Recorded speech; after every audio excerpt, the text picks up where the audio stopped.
Martial art বা karate প্রশিক্ষণ নেওয়ার কারণে এবং প্রশিক্ষণ দেওয়ার কারণে ইসলামী চিন্তাধারার 6 জন যুবককে আটক করা হয়েছে রাজধানীর যাত্রাবাড়ি থানায়। সেই তথ্য আমরা অনেক ইতিমধ্যে জেনে গিয়েছি।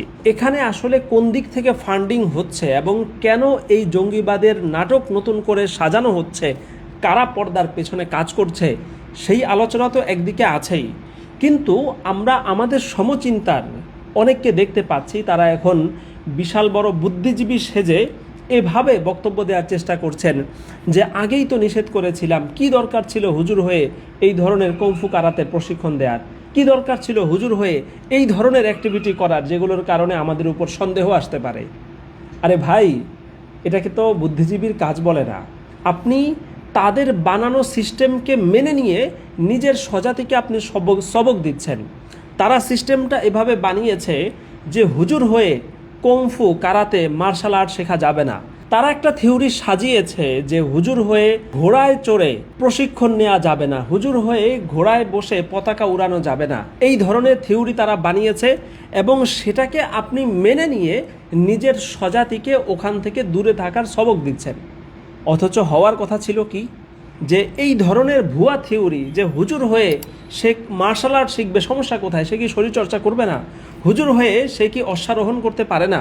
বাংলাদেশে মার্শাল আর্ট এটা তো একটা শিল্প এবং এটা একটা আত্মরক্ষার প্রশিক্ষণ, যেটা সরকারিভাবে পর্যন্ত বিভিন্ন জায়গায় দেয়া হয়ে থাকে এবং সারা দেশে মার্শাল আর্ট এবং কংফু কারাতে প্রশিক্ষণের অসংখ্য একাডেমি আছে।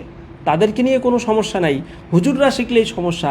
তো আপনি যেখানে সেটার প্রতিবাদ করার কথা, সেখানে আপনি তাদের সেই থিওরি, বানানো থিওরিকে মেনে নিয়ে আপনি নিজের স্বজাতিকে সবক দিচ্ছেন ওখান থেকে দূরে থাকার জন্য। বাংলাদেশের সেনাবাহিনী, পুলিশ, তারা ঘোড়ায় আরোহণ করতে পারে, তারা ঘোড়ায় চড়া, ঘোড়ায় আরোহণ করে লড়াই করতে পারা, এটা একটা দেশের সামরিক বাহিনীতে আভিজাত্যের প্রতীক দেখা হয়। তো সেটাই যখন একজন হুজুর করছে, আমরা জানি যে একটা সমাবেশে নরসিংদীর একটা যুবক ছেলে এসে ঘোড়ায় চড়ে হাতে কালেমার পতাকা নিয়ে এসেছিল, তাকে গ্রেফতার করা হয়েছে। তো যেখানে আপনি এই থিওরির বিরুদ্ধে কথা বলার কথা, আপনি সেটা না করে আপনি নিজের স্বজাতিকে এখন ঠেস মেরে সবক দিচ্ছেন যে আগেই তো বলছিলাম, এখন জেলের মধ্যে পচো, কেমন লাগে দেখো। তো ভাই, এটা তো কোনো সিস্টেম না।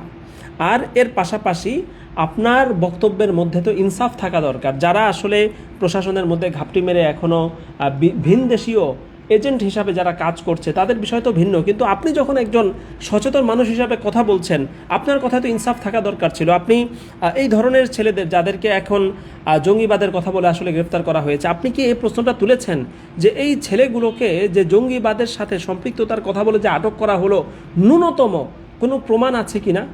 ন্যূনতম কোনো প্রমাণ না পাওয়া গেছে তাদের কাছে কোনো জিহাদি বই, না পাওয়া গেছে তাদের কাছে কোনো বোমা, না পাওয়া গেছে তাদের কাছে অন্য কোনো অস্ত্র, না পাওয়া গেছে তাদের সাথে বাইরের কোনো জিহাদি গোষ্ঠীর সম্পৃক্ততা, কোনো কিছুই নাই। নিছক কংফু কারাতে প্রশিক্ষণ দেওয়ার কারণে এই ছেলেগুলোকে এভাবে ধরে নিয়ে গেল, আর আপনি তাদের বিরুদ্ধে বা ব্যবস্থামূলক কথা না বলে আপনি নিজের স্বজাতির বিরুদ্ধে কথা বলছেন।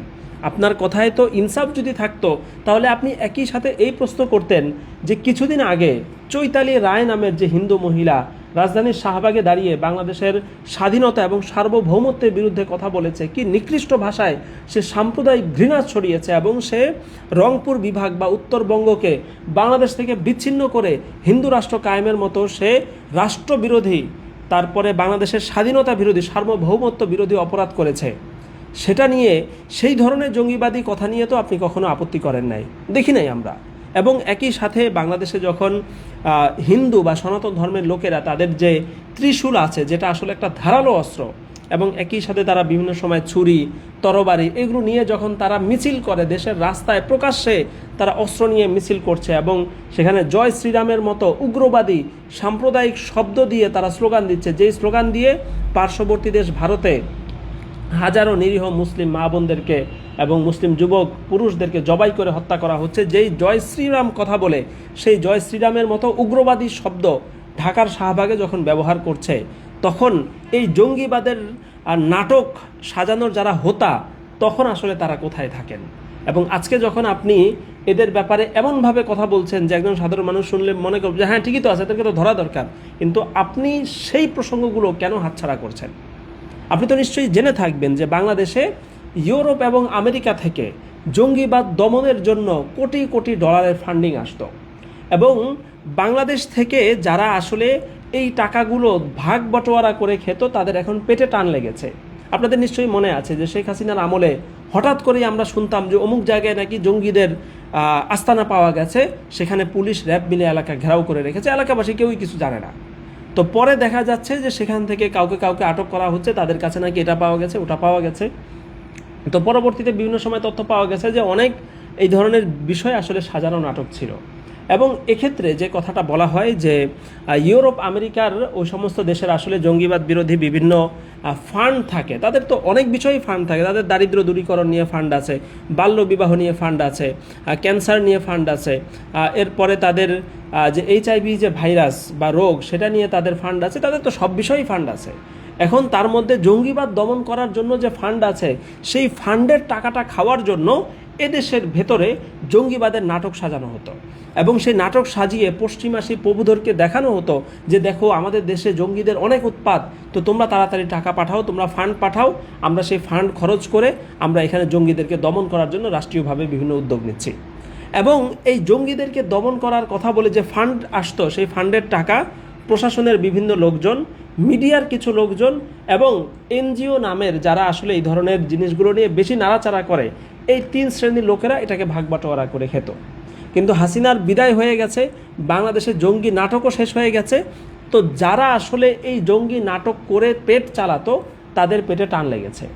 এ কারণেই এখন নতুন করে জঙ্গিবাদের বিভিন্ন কল্পকাহিনী সাজানো শুরু হয়েছে। আমরা এই কথা বলছি না যে একজন জঙ্গিবাদ শব্দটাই তো আসলে ঠিক না, জঙ্গি মানে যুদ্ধ, তো যুদ্ধ তো আর সবসময় অন্যায় না।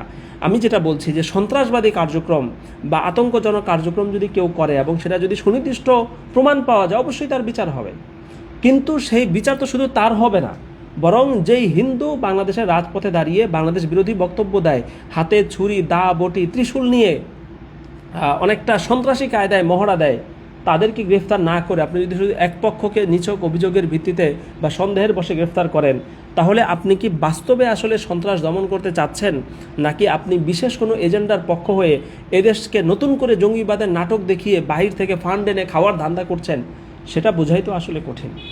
কাজেই যাদেরকে 6 জনকে আটক করা হয়েছে, হয় সুনির্দিষ্টভাবে তাদের অপরাধের তথ্য বা তাদের কোনো সন্ত্রাসবাদী কার্যক্রমের সাথে তাদের কোনো যোগসূত্র প্রকাশ করতে হবে, আর যদি সেটা না হয় তাদেরকে নিছক কুংফু কারাতে শেখার জন্য যেইভাবে আটক করা হয়েছে এবং আটক করে যেই বার্তাটা আসলে দেওয়া হচ্ছে যে হুজুরদের এদেশে মসজিদ মাদ্রাসায় ইমামতি করা ছাড়া হুজুরদের বেঁচে থাকার অধিকার নাই, হুজুরদের ঘোড়ায় চড়ার অধিকার নাই, হুজুরদের আত্মরক্ষার জন্য মার্শাল আর্ট শেখার অধিকার নাই, এই ধরনের থিওরি বা এই ধরনের চিন্তাধারা যারা লালন করেন তাদের আসলে নিজেদের চিন্তার চিকিৎসা করা উচিত।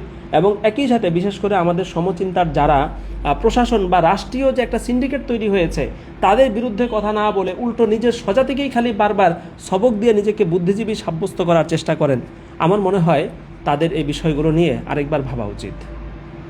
ঠিক আছে।